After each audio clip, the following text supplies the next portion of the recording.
ESPN and ABC.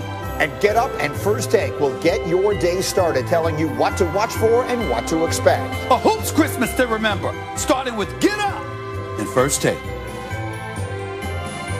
We will have some fun tomorrow. Meanwhile, let's have some fun right now. Either or, looking ahead to some of the big games this weekend. Lewis, Phillip Rivers versus Big Ben. Who you got?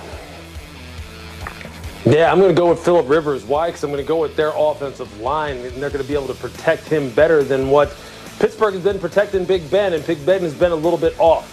If Phillip has had his ups and downs this year, but the guy on your screen right there, T.Y. Hilton, is a dynamite player. They've got some young guys on the perimeter to go along with him. I really like their rushing attack and how balanced they can be with Hines and my boy Jonathan Taylor. So I'm going to go with the Colts and Phillip Rivers in this one. I like it. Neek, you're next. Aaron Donald versus Russell Wilson. Who you got?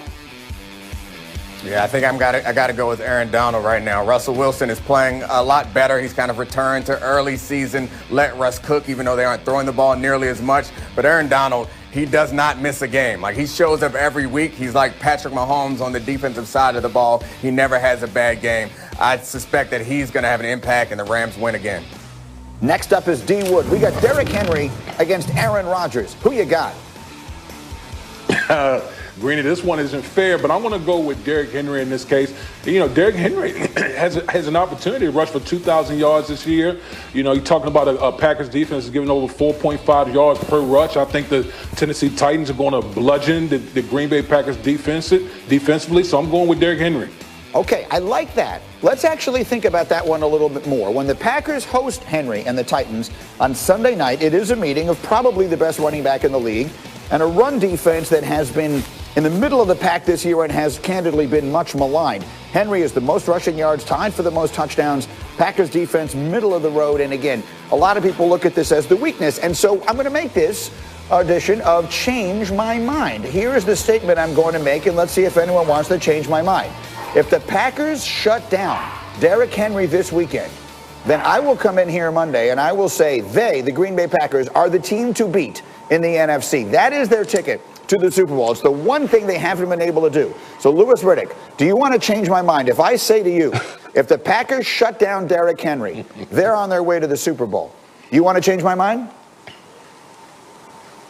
Yeah, because they're not going to shut down Derrick Henry. So I don't think I'm really going to have to address this. But nevertheless, yeah, you know what? Look, this is a football team. Look, Arthur Smith, the offensive coordinator in Tennessee, absolutely knows exactly who they want to be offensively. And they know exactly how they want to attack you. And I'm not going to say that you automatically have to go back to the NFC Championship game a year ago and remember what Kyle Shanahan put on the Green Bay Packers as far as a running clinic. Because their running games are a little bit different, and their running backs are different as far as how they try to hit you, meaning San Francisco and Tennessee. But Derrick Henry, look, when you see that highlight right there, when you see him just take people, grown men, and throw them on the ground, look, I'm going to bet on him. I'm going to bet on how multiple this offense is in Tennessee, and I just don't think Green Bay has the firepower to deal with that right now. Although I will say this. Aaron has lifted the entire operation offensively and defensively because his effect on the entire football team is something that you can't question. And they are going to be, I believe, in the NFC Championship game for sure. But I just don't think that they have enough up front to deal with this Tennessee running game right now that is pretty much giving everybody fits. That's the big question. To me as well. D. Wood, what do you think? Well, I wouldn't want to be anybody on that field got to deal with that grown man and Derrick Henry. But listen, Aaron Rodgers to me is the MVP of the league right now, and Lewis just talked about Aaron Rodgers has elevated everyone with within the Green Bay Packers organization on the field. His play has just been spectacular, and I think at minimum, I think Green Bay Packers are going to be in the NFC Championship game.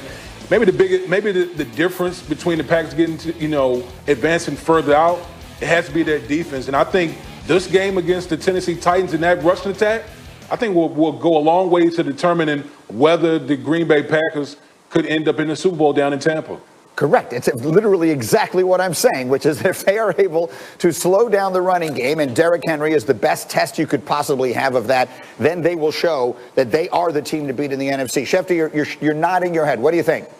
Well, I think it's Week 16, and I think Green Bay is going to be the #1 seed. And I think even if they don't slow down Derrick Henry, they're still fully and entirely capable of winning 2 games in January in Lambeau Field to go to the Super Bowl. So as much as we want to take Sunday night as an indication of whether this team is ready to make the next jump, the postseason is just different. Yes, it's a sign, it's a signal. You want to see that Green Bay is trending in the right direction and that its run defense is being shored up for the postseason, in which it could face a player like Alvin Kamara. But the fact of the matter is, I think when we get to January, I just think it's a little different. You want to draw conclusions from Christmas to late January, and maybe there's something to read into it, but I'm not fully buying, Greeny. All right, we will see. I will be watching that game very closely, and we will see if that defense is able to rise up against that man who throws people around on the football field sometimes like they are small children. All right, next up, it's time for Neek.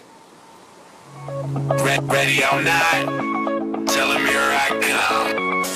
Ready or not, tell him here I come. Look at me, handsome, fast, quick. Doesn't take much for me to, I'm modest, humble, Doesn't take much for me to be confident. He has the dopest open of any of our analysts. It is time for a unique perspective, which I think today may have been forced on him one way or the other, but we shall see. Dominique, the floor is yours. Oh, it wasn't forced on me. I hope that in that Steelers players only meeting that they have today, that they go in there and they tell Juju, we want you to dance. Because as I said yesterday, I don't think him dancing on the opponent's logo impacts the game. I don't really buy into it as being some sort of motivating factor for the other team or some bulletin board material. But it's about a mentality. And we talk about, Mike Tomlin said, if you can't get 1 yard when you know they need 1 yard, then that's on you. This feels like the same thing to me. Like, why are you scared of waking up the opponent? I don't think they are.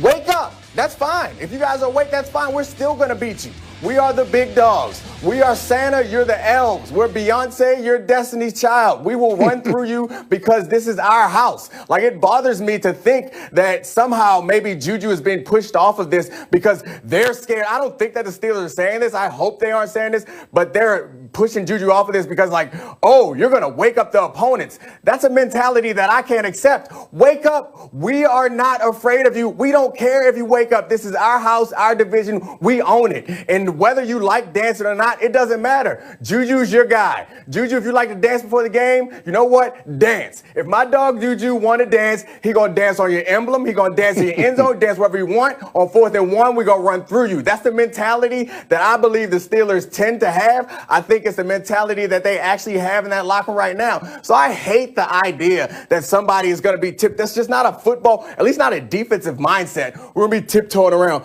Oh, we don't want to upset them. We don't want to give them bulletin board material. Let's not step on this paint because it's going to upset them. Maybe they'll beat us. I don't care. Come out. We don't play the game on a bulletin board. We play the game on the field. So shut up. Dance if you want to dance. I love that one. Louis Riddick, you were there for what may now wind up being the last of the Juju dances for TikTok. What did you think?